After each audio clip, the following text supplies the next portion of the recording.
Let me tell you about someone I know. We'll call her Sarah. She works as an administrative assistant making $32,000 a year. She's been in the same position for 7 years.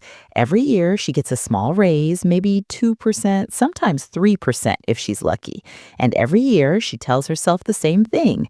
I'm doing okay. I have a steady paycheck. I can pay my bills. Things could be worse. And here's the thing. Sarah is right. She can pay her bills, most of them anyway. She's not homeless. She's not starving. By official government standards, she's technically above the poverty line. A family of four making $30,000 is considered impoverished, but she's single, so she's fine, right? She's comfortable. She's safe. Except she's not. She's trapped. And the really insidious part is that the trap feels like safety. That's what makes it so dangerous.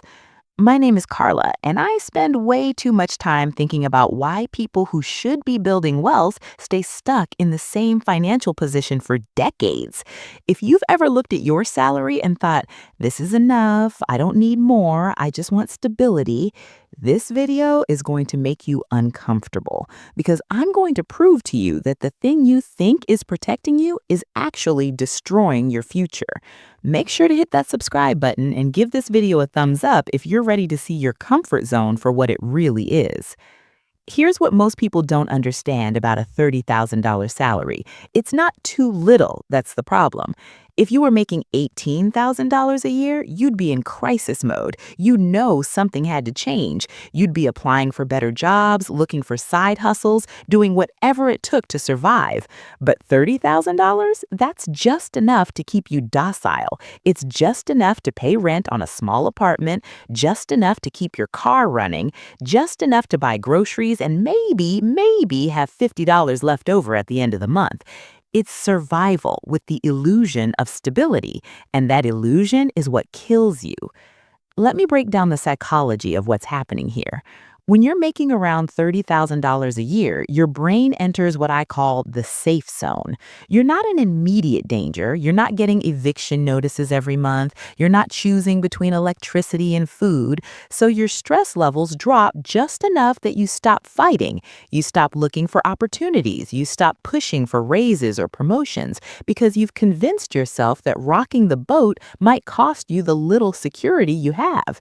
This is called loss aversion, and it's one of the most powerful psychological forces in human behavior. Your brain is hardwired to protect what you have rather than risk losing it to gain something better. When you're making $30,000, you've got just enough to lose that taking a risk feels terrifying. What if you ask for a raise and they fire you? What if you apply for a better job and don't get it? What if you start a side business and it fails? So you stay. You stay in the job that pays you just enough to keep you from panicking, but not enough to actually build a life. And every year that passes, the trap gets tighter. Here's the math that nobody wants to talk about. Let's say you're making $30,000 a year. After federal taxes, state taxes, and FICA, you're taking home maybe $24,000. That's $2,000 a month. Now let's look at your expenses. Rent in most cities, even for a basic apartment, is going to run you at least $900 to $1,200. We'll be generous and say you found something for $900. You've got $1,100 left.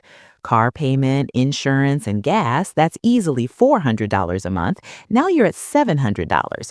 Groceries, even if you're eating rice and beans most of the time, that's $250. You're down to $450. Utilities, phone, internet, that's another $150. Now you've got $300. We haven't even talked about student loans, credit card debt, medical expenses, clothes, or anything remotely resembling fun. You see where this is going, right? At $30,000 a year, you're not building wealth, you're treading water. And here's the really brutal part. You know it. Deep down, you absolutely know it. But admitting it means admitting that you need to change something. And change is terrifying when you've convinced yourself that what you have is safe. But let me tell you what's actually happening to your future while you sit in this comfort zone. Inflation is eating you alive. The average rate of inflation over the last 20 years has been around 2.5% per year. That means every year your money buys you 2.5% less stuff. If your salary increases aren't keeping pace with inflation, and let's be honest, they're probably not, you're getting poorer every single year, even though your paycheck looks the same.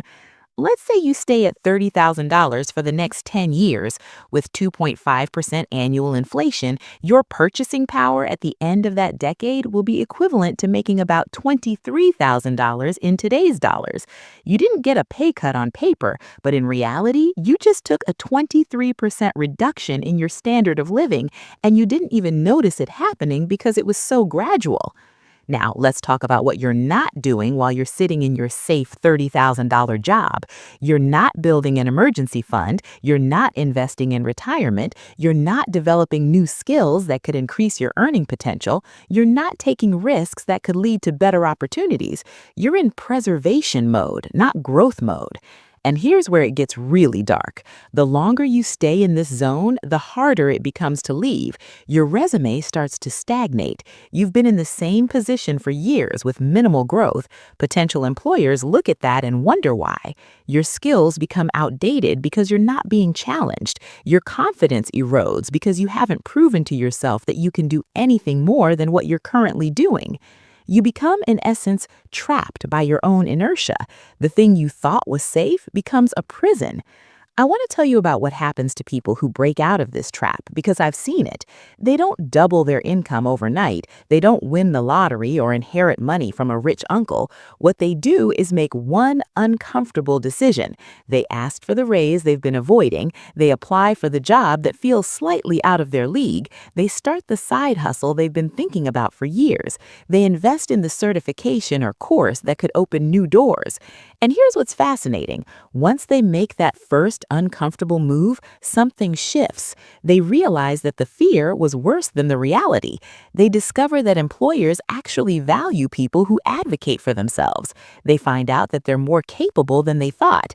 And suddenly, $30,000 stops feeling like safety and starts feeling like exactly what it is, a ceiling they've been bumping their head against for years. But here's the part that really gets me.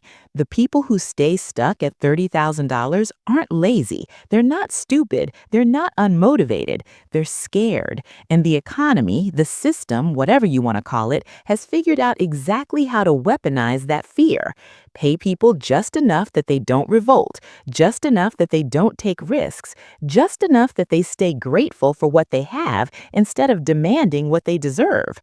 It's a trap disguised as stability, and millions of people are sitting in it right now, telling themselves they're being responsible, when what they're actually doing is slowly suffocating their potential. Look, I'm not saying everyone needs to be an entrepreneur or that every stable job is a trap, but if you're reading this and something in your gut is telling you that you've been playing it too safe for too long, you need to listen to that voice. Because here's the truth.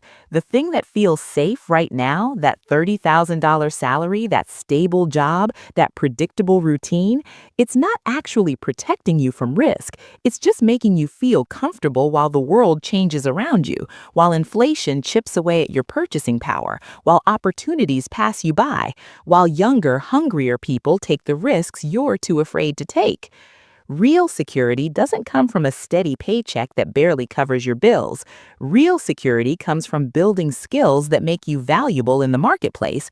It comes from having multiple income streams, so you're not dependent on one employer. It comes from investing in your future instead of just surviving your present. The most dangerous financial position you can be in is not poverty, it's just enoughness. Because poverty forces you to fight, but just enoughness lulls you into thinking you're fine right up until the moment you realize you've wasted years of your life trading your potential for the illusion of safety.